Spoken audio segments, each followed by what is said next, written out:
누가복음 24장 36절 말씀 먼저 말씀을 공독합니다. 이 말을 할 때에 예수께서 친히 그들 가운데 서서 이르시되 너희에게 평강이 있을지어다 하시니 요한복음 20장 19절에서 21절입니다. 이날 안식구 첫날 저녁 때에 제자들이 유대인들을 두려워하여 모인 곳에 문들을 닫았더니 예수께서 오사 가운데 서서 이르시되 너희에게 평강이 있을지어다. 이 말씀을 하시고 손과 옆구리를 보이시니 제자들이 주를 보고 기뻐하더라. 예수께서 또 이르시되 너희에게 평강이 있을지어다. 아버지께서 나를 보내신 것 같이 나도 너희를 보내노라. 아멘. 자, 여러분 한 번쯤 이제 들어보셨을 법한 이제 이야기이신데요. 우리 옛날에 이제 우리나라가 이제 아주 이제 더 어려웠을 때인데 두 아들을 둔 어머니가 있었어요.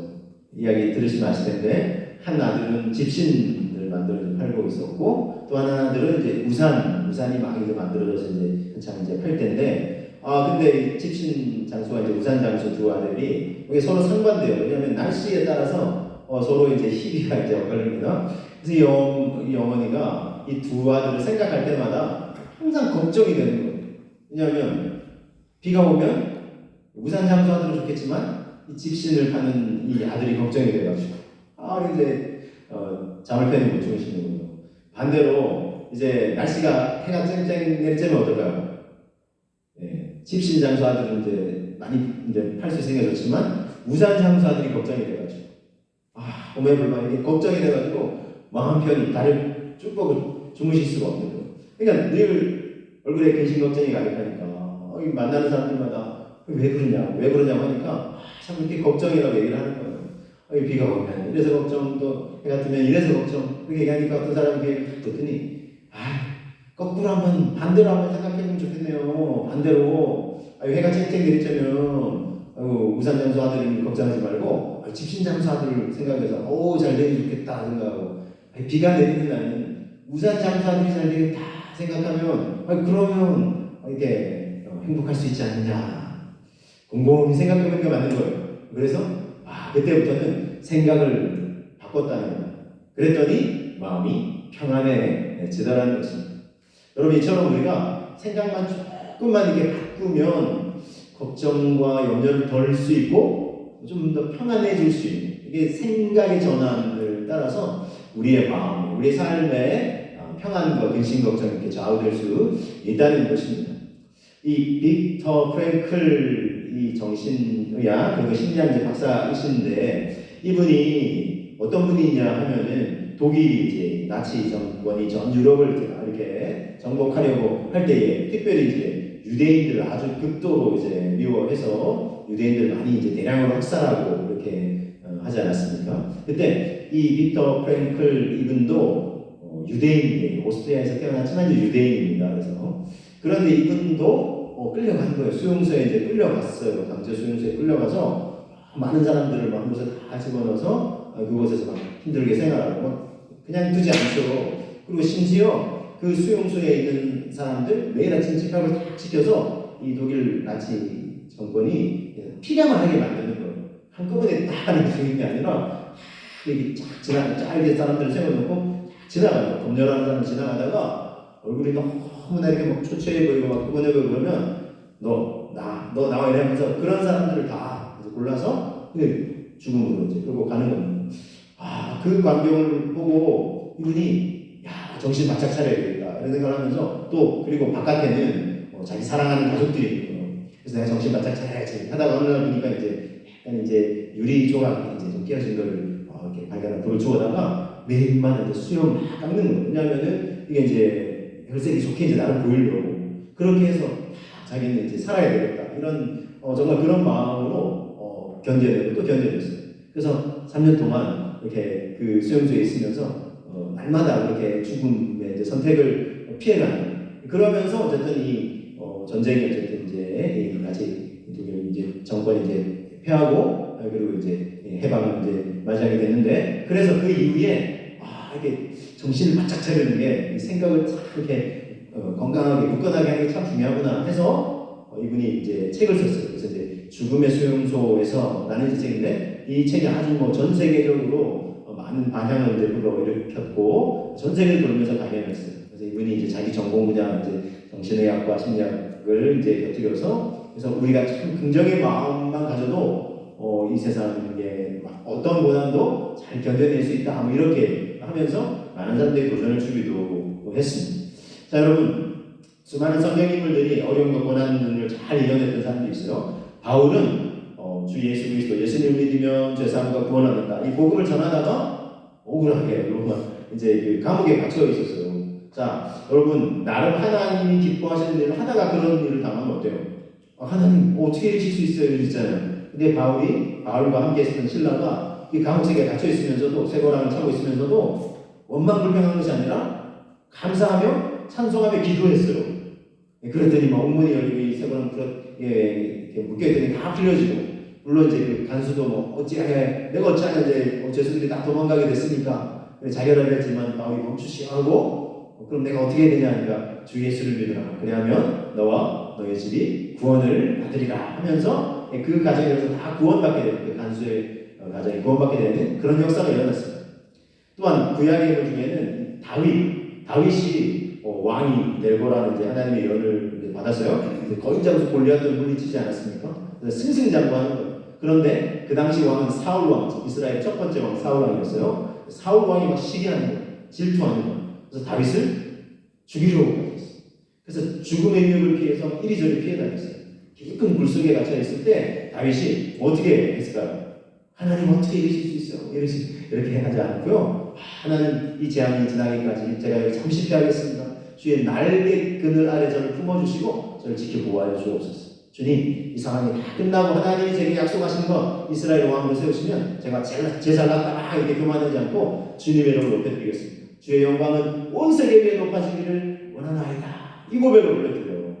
자 바울도 다윗도 여러분 평탄한 환경에서 아무런 어려움 없는 환경 속에서 감사 찬송한 것이 아니었다는 것입니다. 정말 깊은 불 속에서 감옥 속에서도 감사하고 찬송했던 그들의 모습을 볼 수 있습니다. 그래서 여러분 우리가 환경과 상황도 물론 우리에게 영향을 많이 끼치지만 우리가 어떤 믿음의 자세로 나아가느냐 하는 것이 너무나 중요하다는 것입니다. 조금만 이렇게 생각을 바꿔도 얼마든지 평안을 누릴 수 있는 것입니다. 자 그런데 나름 생각을 바꿔보려고 했는데 잘 안 되는데요. 그럴 수 있잖아요, 그렇죠?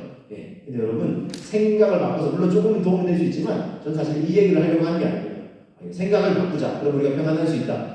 이 얘기는 하나님 안 믿는 사람도 할 수 있어요. 그 얘기를 하려고 하는 것이 아니라 우리가 진정한 평안을 누릴 수 있는 길이 무엇인가? 제가 오늘 말씀을 통해서 그 길을 우리 함께 소개하고 누리려고 합니다. 그것은 다름 아닌 우리 부활하신 주님을 만나는 것입니다. 부활하신 주님을 만나는 거예요.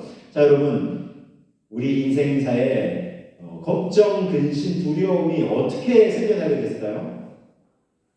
성경 말씀 보니까 처음 사람 아담과 하와가 안타깝게도 이 하나님 말씀을 잘 순종하고 지켰으면 이게 걱정, 근심, 두려워할 일이 없었는데 선악과를 먹지 마라 하나님 말씀을 어기고 사탄의 달콤한 게임에 넘어가서 불순종하고 이제 죄가 인간의 마음에 차지하기 시작하면서 인간이 두렵기 시작했어요.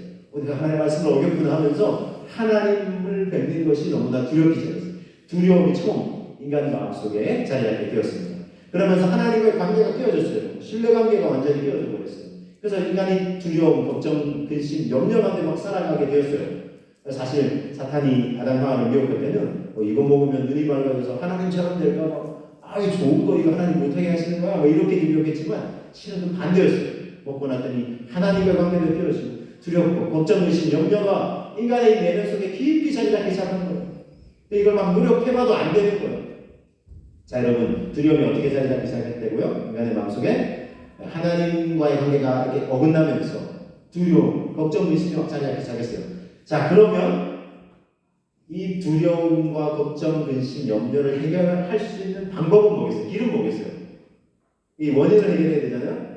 하나님과의 관계가 단절됐잖아요. 그래서 생겨났잖아요. 그럼 다시 하나님과의 관계를 회복하면 걱정, 근심, 염려, 두려움에서 자유할 수 있다는 거예요. 그래서 여러분, 그래서 하나님과의 관계를 회복할 수 있는 길이 뭔데요?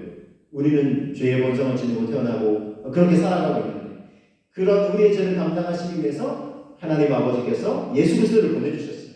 예수 그리스도께서 우리의 이제 인류의 죄를 대신 담당하시면서 십자가에서 피 흘려 죽으셨습니다. 저를 담당해 주셨죠? 죄 문제는 이제 그렇게 해결할 수 있어요. 근데 또 우리를 두렵게 하는 거, 이 죽음의 문제가 있어요. 이 죽음의 문제를 해결하시기 위해서 우리 예수님은 죄와 사망의 권세를 이기시고 부활 승리하셨습니다. 할렐루야. 이 주님을 믿을 때에 우리가 죄사함 구원받고 다시 하나님의 자녀의 신분이 되는 거예요. 그래서 잃어버렸던 깨어졌던 하나님의 관계를 다시 회복할 수 있게 되는 것입니다. 그럴 때 우리는 하나님과 참 평강을 하나님과 관계를 회복하고 누릴 수 있게 되는 것입니다. 여러분 이것은 마치 우리 이렇게 비유해 드릴 수 있어요. 어린아이가 있어요. 아직 이제 우리 청년기 되면 이제 부모님 안 찾죠. 근데 어릴 때는 부모님이 눈에 자기 눈밖에 안 보이면 걱정하고 불안해하잖아요. 그런 아이가 있었어요. 엄마 아빠 곁에 항상 있다가 갑자기 막 이렇게 놀이공원 갔다가 너무 이제 재밌는 것도 많고 하니까 시선을 나한테 뺏겨버렸네요. 그러니까 아빠 엄마가 눈에 안 들어와요. 그리고 어떻죠? 아이가 너무나 불안해하는 거예요. 극도로 불안해하고 막 두려워하는 거예요. 그런데 아빠 엄마가 있다가 아빠 엄마도 아이가 안 보이다가 막 어디 갔잖아 하다가 아이를 찾았어요. 아이가 아빠 엄마를 보고 달려와서 보면 꼭 안기는. 그럼 아이 마음이 어떨까요? 진정이 되죠. 평안한 거예요. 이와 같습니다. 하나님과 관계가 끼어져 있을 때는, 하나님과 멀어져 있을 때는 우리는 걱정해요. 불안해요. 염려하고 두려워요. 근데 하나님을 다시 만나면 하나님 그 품 안에, 그 사랑을 품 안에 안기기만 하면 걱정, 대신 염려, 두려움 사라지고 참 평안이 임하는 줄로 여러분 믿으시길 바랍니다. 네, 그래서 우리가 주님을 만나야 한다는 것입니다. 자, 여러분 이 제자들도요 두려웠어요. 이 주님이 잠시 이제 죽으시고 어쨌든 그들의 눈에 안 보일 때, 그때 부활하신 주님이 다시 제자들에게 나타나셨어요.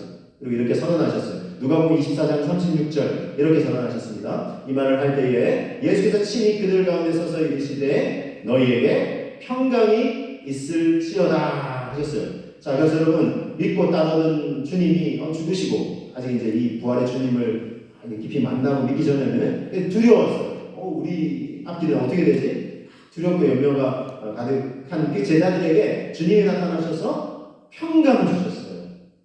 제자들이 2000년 전에 그렇게 하셨지만 지금은 예수님을 믿고자 하는 우리에게 주님은 평강을 주신다 이렇게 선언하시는 것입니다. 자, 여러분 이 평강은요 국어사전을 찾아보니까 걱정이나 탈이 없는 상태고 또 무사히 잘 있는 것, 이걸 평강 또는 평안이라고 정의합니다. 자, 예수님처럼 이 제자들도 자신들도 이제 붙잡혀서 어려움 당하지 않을까 하는 두려움이 있었고, 또 이들이 누굴 두려워하냐면 유대인들을 두려워했어요. 사실 제자들이 유대인들이거든요. 왜 유대인들을 두려워하냐면 유대인들의 다수는 예수님을 구원자로 안 믿는 거예요. 근데 이제 말하자면 큰 흐름과 자기들이 이제 다른 선택을 하는 거예요. 자기들은 소수라고 생각하는 거죠. 그래서 오히려 그 다수의 유대인들로부터 난 예수님 믿는 사람이야 이렇게 얘기하면 고발을 당하는 거예요. 그래서 로마에 끌려가서, 왜냐하면 예수님을 주님이라고 고백하는데 그 당시 주님, 이제 원어로는 큐리오스라는 걸 하는데 이거는 로마 황제에게 지칭하던 고백이에요. 근데 이제 예수 믿는 사람들은 예수님이 진정한 우리의 황제이신다, 왕이십니다 이 고백을 드리는 거예요. 근데 이 사실이 알려지면 이제 끌려가서 고문을 당하는 거예요. 사자막으로 던져지기도 하고. 그래서 제자들이 두려워하고 있는데, 그렇게 두려워하는 제자들에게 주님이 부활하신 주님이 나타나셔서 너희에게 뭐가 있을지어다? 평강이 있을지어다 이렇게 선언하시는 거예요. 여러분 구약에 요셉이 있어요. 요셉이 형제들 하나님 주신 꿈을 품었어요. 요셉이 큰 인물에 대해서 장차 많은 사람을 먹여 살릴 그런 어떤 계시가 담긴 꿈이었는데, 왜냐하면 형들의 몇 집단들이 자기를 둘러싸더니 자기 몇 집단 이름이 있고 형들의 이름을 형제들이 총 자기 포함해서 남자 형제들이 12, 자기가 중앙에 있고 형들이 자기 둘러싸더니 절을 하더라는 거예요. 자, 그래서 이런 얘기를 했더니 형들이 막 미워하는 거죠. 아니, 네가 아버지 사랑 너 지금 독차지하고 있는데 우리가 또 더군다나 너한테 절을 한다고 이렇게 해서 어쨌든 형들이 요셉을 시켜서 죽이려고 했어요.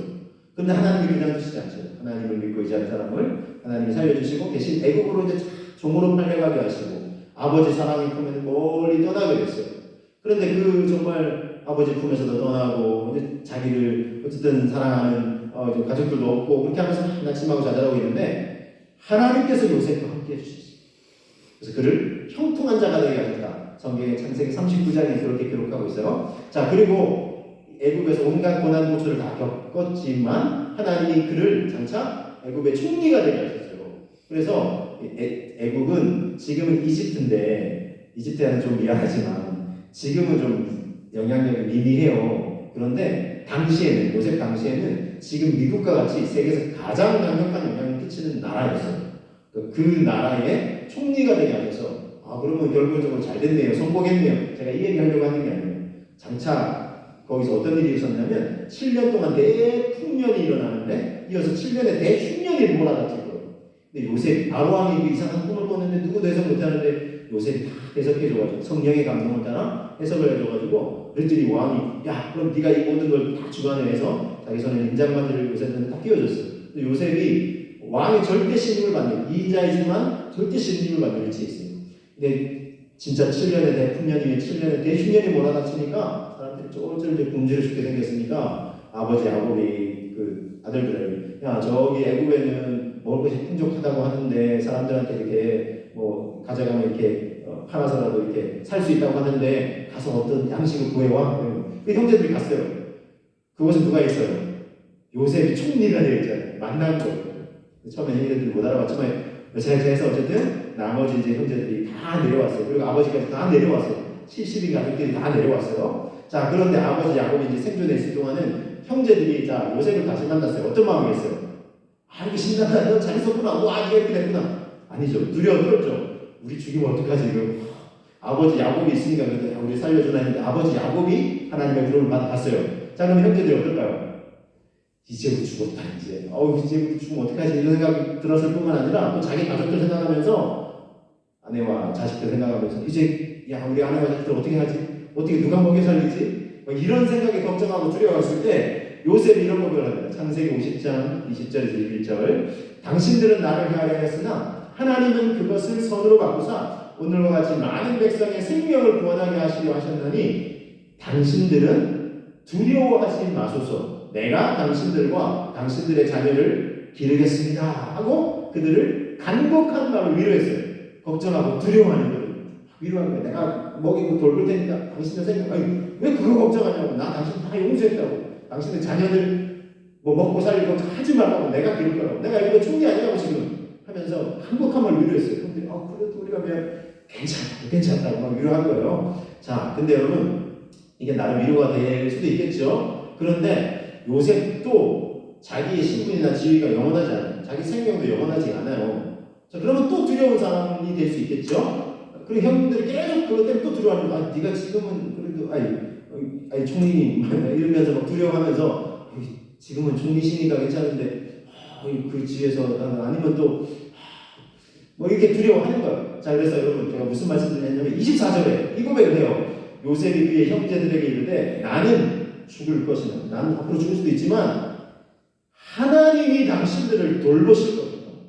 당신들을 이 땅에서 인도하여 내사 아브라함과 이삭과 야곱에게 맹세하신 땅에 이르게 하실 것입니다. 그랬어요. 나는 죽어도 누가 당신들을 돌본다고요? 하나님이 당신들을 돌보실 겁니다. 그러니 두려워하지 마십시오. 지금 얘기하는 거예요. 내가 처음에 내가 당신들을 돌보고 기르겠습니다 했죠. 당신과 자녀들. 근데 내가 죽을 수도 있잖아요. 요셉이. 내가 죽을지언정 두려워하지 말아요. 왜?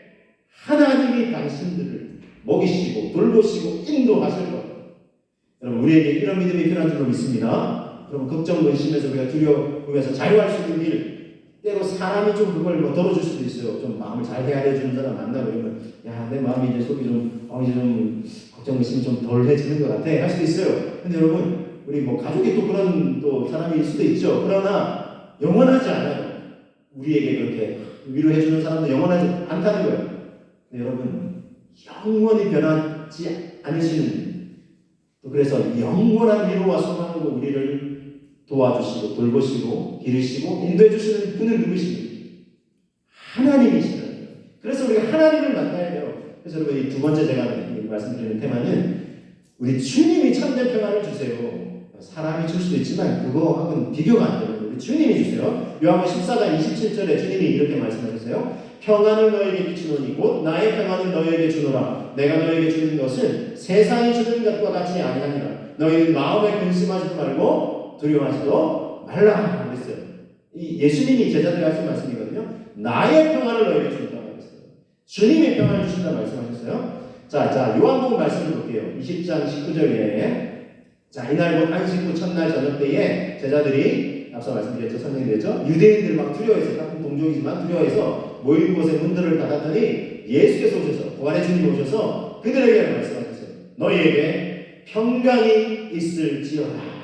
이렇게 말씀하셨고요. 이어서 또 이 말씀을 하시고 손과 옆구리를 보이신 제자들이 주님을 보고 이제 기뻐하는 거예요. 오, 진짜 살아나셨군요. 진짜 부활하셨군요. 그럴 때 다시 한번 21절에 예수께서 또 이르시되 너희에게 평강이 있을지어다. 아버지께서 나를 보내신 것 같이 나도 너희를 보내노라. 이렇게 말씀하셨어요. 너희에게 평강이 있을지어다. 누가 말씀하셨다고요? 예수님이, 부활하신 주님. 자, 그러면 이 평강을 주시는 주체는 누구입니까? 주님이세요. 아까 27절 말씀에는 나의 평안을 너희에게 준다 그랬잖아요. 그러니까 주님이 주시는 거예요. 주님이. 세상이 조그만 평안 줄 수도 있지만 그 비교가 안 돼요. 그래서 여러분 세상이 주는 것과 비교할 수 없어요. 우리 주님이 주시는 평안함은요, 세상이 주는 것과는 완전히 질적으로 양쪽은 완전히 달라요.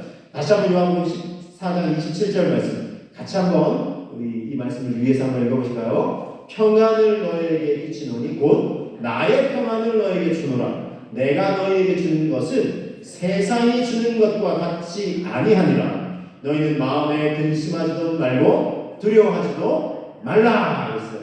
자, 내가 너희에게 주는 것은 세상이 주는 것과 같다 다르다. 같지 않다는 거예요. 다르다는 거예요. 세상이 잠시 줄 수 있어요. 자, 여러분, 그러면 어떻게 다른가요? 세상이 주는 것은요, 환경과 상황에 좌우돼요. 무슨 말씀이냐면, 환경이 좋으면, 걱정 없이 두 다리 뻗고 잘 수 있겠네요. 장사를 하는데 잘 되는 거, 손님도 많고, 그러면 이제 두 다리 뻗고 잘 수 있겠죠? 그런데 어려워질 수 있잖아요. 환경이 달라질 수 있거든요. 그럼 어떻게 돼요? 세상이 주는 평안은 깨어지는 거예요. 두려움, 걱정, 염려가 막 가득한 거예요. 이게 세상이 주는 평안함의 한계예요. 그러나 세상이 주님 주시는 건 세상이 주는 것 같지 않아요. 앞서 제가 빅터 프랭클 박사 예를 들어드렸지만 사실은 그분도 긍정적으로 유대인이 사실인데 예수님은 안 믿어요. 구약의 율법은 믿지만 여호와는 믿지만 반만 믿는 거예요. 참 안타까워요. 어쨌든 그분도 마음을 굳게 먹었더니 평안하더라 이렇게 얘기를 하죠. 근데 여러분 이분도 지금 이 사람이 아니잖아요. 생을 마감하거든요. 그리고 또 그 앞에서는 두려운 거예요. 제가 이 말씀 드리려고 하는 거예요. 세상이 주는 건 내 마음을 어떻게 고쳐먹고 심령을 굳건하게 해가지고 잠시 평안을 누릴 수 있을지 모르지만 환경과 상황이 달라지거나 아니면 환경 상황 안 달라져도 내가 달라지는 거예요. 내 육체가 점점 더 쇠잔해지고 이제 인생이 옛날에는 힘도 있고 이렇게 지혜도 있고 능력도 있는 것 같았는데 점점 나의 약함을 느낄 때 그때는 어때요? 또다시 두렵거든요. 이걸 이겨낼 수가 없어요. 인생의 능력은. 근데 우리 주님이 주시는 평안은 환경과 상황에 좌우되지 않는다는 거예요. 아까 샬롬을 했는데 환경과 상황에 좌우되는 거예요. 내게 강 같은 평화 들어보셨죠? 내게 강 같은 평화. 또 그 찬양 중에 내게 샘솟는 기쁨, 샘솟는 기쁨. 빨리 율동도 있어요. 샘솟는 기쁨인데 여러분 진짜 저 지구 중심부에서부터 막 샘솟아서 막 멈춰서 예를 터져 멈출 때 큰 바위가 막고 있었어요. 이걸 막 비집고 나와. 그러면 결국 터져 나와. 그 환경과 상황이 눌러도 막을 수가 없어요. 주님이 주시는. 그래서 우리 예수님 믿는 사람들은 그 배에서 생수의 강이 흘러나리라 그랬어요. 요한복음 7장 37절에 주님 말씀하셨어요. 생수의 강이 흘러나리는 거예요. 그래서 환경과 상황을 넘어서고 초월하는 거예요. 좋지 않은 상황에서도 놀라운 평안을 누릴 수가 있는 것입니다. 한 분의 스토리를 좀 소개해 드리려고 하는데 리처드 범브란트라는 분이신데 이분은 이제 루마니아 분인데 1945년에 공산 정권이 이제 루마니아를 점령을 했어요. 그리고 이제 예수 믿는 사람들 이제 공산 정권에 있는 사람들은 이제 왜냐면 다른 신을 믿으면 자기들 이 사상을 이제 믿어야 되니까 탄압을 하는 거예요. 그래서 교회에 박해가 들어오기 시작했어요.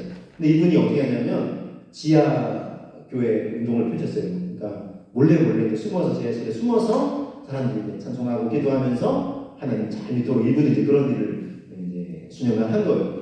한 3년여간 이제 하다가 그러니까 이제 정권은 눈밖에 난 거죠. 그렇게 해서 결국 붙잡혔어요. 그래서 이제 옥살이를 하게 됐습니다. 1948년에 체포돼서 우리 이제 14년 동안 이제 옥살이를 해요. 근데 이제 그 감옥 속에서 모진 고문도 다 견뎌내고, 왜냐면 이제 예수님의 십자가 죽으신 부활을 믿으니까 부활의 소망으로 그걸 견뎌내면서 오히려 그곳에 있는 죄수들을 막 위로하고 하나님의 평안으로 이렇게 그들을 섬기고, 또 심지어 이제 뭐 이렇게 간수들까지도 복음을 전하면서 그렇게 이제 잘 견뎌내셨는데, 이제 사형 선고를 받았어요. 그리고 점점 이제 그 날짜가 이제 하루 지나면 그 날짜가 가까워지는 거잖아요. 이렇게 다가오니까 마음에 갑자기 걱정과 두려움이 막 밀려오는 거예요. 그래서 자기는 막 그것도 막 이겨낼 수 있을 거라 생각했는데, 그래도 이제 사람인지라 걱정이 자기를 이렇게 막 옥죄어 오는 거예요. 그래서 어떻게 하지? 그러다 하나님 이제 두렵지 않을 줄 알았는데 두렵네요. 솔직히 우리도 뭐 힘들고 어려운 상황에 직면하면 이제 그런 마음이잖아요. 그래서 어떻게 할까? 하나님 두렵습니다 하면서 계속 이제 하루하루 지날수록 마음이 점점 두려움이 가득 차는 거예요. 그래서 이제 하나님 앞에 그래도 이제 성경책을 하나 이제 볼 수 있게 뭐라고 해주셔서 성경을 끼고 있었는데 하나님 말씀 듣고 이제 기도를 하는 거예요. 하나님 너무 두렵습니다 하는데 어느 날 하나님 마음속에 내면 속에 그런 음성이 들려오는 거예요. 사랑하는 종아, 걱정하지 마라, 염려하지 마라, 두려워하지 마라. 내가 너와 함께 있지 않느냐. 성경의 말씀들이 이제 사라져가고 움직이듯이 자기에게 그렇게 이제 다가오는 것 같아요. 그러면서 자꾸 걱정하지 마라, 염려하지 마라, 두려워하지 마라. 그래서 제가 이분이 성경책을 창세기부터 요한계시록 끝까지 쫙 읽어봐야 되겠다, 집중해서 읽어봐야 되겠다 하면서 특별히 걱정하지 마라, 염려하지 마라, 두려워하지 마라는 구절이 몇 구절이나 되는지 쫙 체크하면서 읽었어요. 네, 그래서 100, 200. 자, 몇 개였을까요? 이분이 다 책을 해보니까 360. 자, 몇 개를 읽어봤습니다. 360. 비슷했어요. 366개.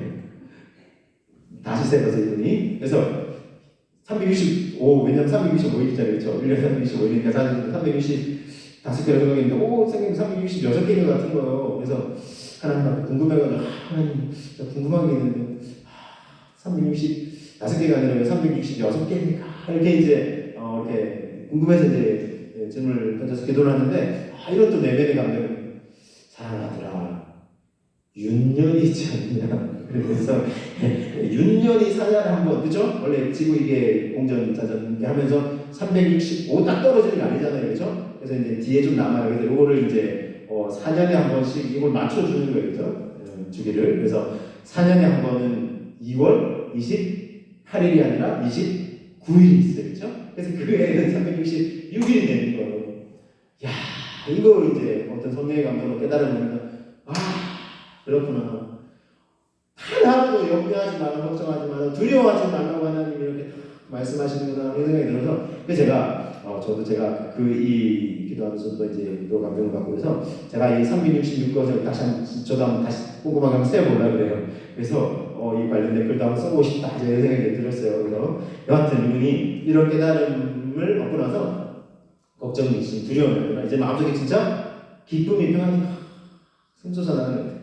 자기 마음을 막 가득 차는 거예요. 그래서 이 원망, 불평, 두려움, 걱정, 근심이 찬송으로 감사로 막 바뀌는 거예요.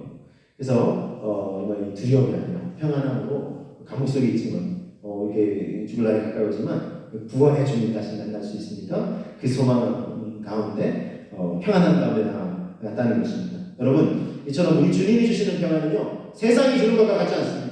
세상이 주는 것은 환경과 상황에 따라 좌우되지만 우리는 그 환경과 상황을 넘어서는 사람입니다. 그래서 여러분, 어떤 사람이 이렇게 표현했어요. 온도계 같은 사람이 있고 온도 조절기 같은 사람이 있다. 그래서 온도계 같은 사람은 뭐냐면 환경과 상황에 그대로 영향을 받는 거예요. 그대로. 그래서 이제 날씨가 추우면 기온이 딱 떨어지고 기온이 올라가면 그 기온을 반영을 하는 거예요. 그러니까 막 어려워지고 걱정이 불안하고 좀 어려움이 해결되면 그냥 평안하네. 온도기 같은 온도계. 근데 온도 조절기 같은 경우는 추워요. 그럼 어떻게 해요? 히트를 막 틀면 어떻게 해요? 따뜻한 바람이 나오면 기온이 올라가죠. 요게 이제 온도 조절기 같은 사람인 거예요. 환경과 상황이 어려우면 하나님 주님 더 바라봐야죠. 주님 저와 사망 곳에 계시고 구원하셨잖아 하면서 그 주님이 주시는 소망, 평안 다시 붙드는 거예요. 여러분, 우리는 이런 믿음을 가질 때 두려움이 아니라 평안한 가운데 나아갈 수 있어요. 요한복음 16장 33절, 우리 주님의 권면을 같이 한번 되새겨 보겠습니다. 이것을 너에게 이르는 것은 너희로 내 안에서 평안을 누리게 하려 함이라. 세상에서는 너희가 환난을 당하나 담대하라. 내가 세상을 이겨노라. 그랬어요. 자, 이게 사실 이제 내가 앞으로 고난도 받고 그렇게 할 거지만 두려워하지 말라 하시면서 이걸 너희에게 미리 이르는 것은 너희로 내 안에서 평안을 누리게 하려 함이라. 세상에서는 너희가 나 믿는 것 때문에 어려움을 당할 수 있어요. 우리 착각하면 안 돼요. 예수님 믿으면 아무 어려움 없을 거야. 아니에요. 어려움 있을 수도 있어요. 오히려 예수 믿는 것 때문에 가족들이 더 싫어하고 밖에 할 수도 있어요. 근데 여러분 중요한 것은 그런 가운데서 우리는 세상을 이기신 주님, 죄와 사망의 것을 이기신 주님을 딱 굳건하게 믿으니까 더 이상의 뭐 박해나 환난이나 어려움이 문제가 되지 않는 것입니다. 이겨낼 수 있는 믿음이 생기는 것입니다. 여러분 이 주님의 권면을 기억하시면서 세상에서는 너희가 환난을 당하나 담대하라. 내가 세상을 죄와 사망의 권세를 너희를 어렵게 하는 이 힘들고 절망스러운 환경과 상황을 내가 이겨노라. 너희는 내 안에서 평안을 누려라. 할렐루야. 이 말씀을 우리가 붙들고 정말 주님 주시는 평안함을 다시 한번 되새기시면서 우리 인생길 어려움, 힘듦 있어도 주님 주시는 평안함 붙드시고 부활의 주님을 믿는 믿음으로 굳건하게 오늘 한 걸음 내딛으시는 저 어려움 다 되시기를 주님의 이름으로 축복합니다. 우리 기도하겠습니다. 제자들에게, 예수 믿는 사람들에게 평강을 주십니다. 이 주님이 주시는 평안함을 누릴 수 있기를 원하고 세상에 줄 수 없는 이 평안 내가 온전히 누릴 수 있게 하여 주옵소서. 나도 이 부활의 주님을 온전히 믿고 하나님 굳건하게 주님 주시는 평안을 누리는 삶이 되게 하옵소서. 우리 함께 기도하며 나아가겠습니다. 주님 이 시간 기도하고